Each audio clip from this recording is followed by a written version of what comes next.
जैसे कि साइंस की खोज सभी को समझ में नहीं आ सकती, वैसे ही आत्मा का सच्चा ज्ञान भी सभी को समझ में नहीं आता। गीता का यह श्लोक बताता है कि बहुत ही कम लोग इस गूढ़ सत्य को समझ पाते हैं। जय श्री कृष्ण। पिछली वीडियो में हमने जाना था गीता जी के दूसरे अध्याय के श्लोक 28 का गहरा अर्थ और उसकी सीख, लेकिन अगर अभी तक आपने हमारे प्रीवियस श्लोक नहीं देखे हैं तो उन्हें भी जरूर देखें।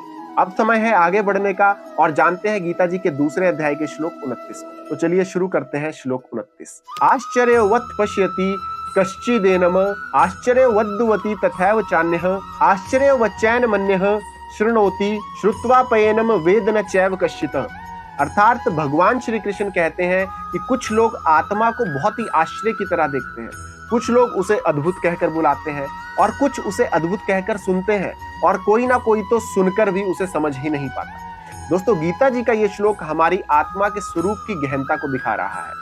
जैसे कि आज के समय में जब विज्ञान और तकनीक ने बहुत ज्यादा तरक्की कर ली है तो एक इंसान खुद को केवल एक शरीर ही समझता है, वहीं कुछ लोगों को आत्मा का विचार बिल्कुल चौंकाने जैसा लगता है। तो कुछ लोग गहरे ध्यान और अनुभवों से आत्मा के अस्तित्व को समझते हैं और कुछ लोगों ने तो आत्मा के बारे में केवल किताबों में ही सुन रखा है और पढ़ रखा है, और बहुत से लोग तो जीवन भर आत्मा के बारे में सुनने के बाद भी इस सत्य को अनुभव ही नहीं कर पाते।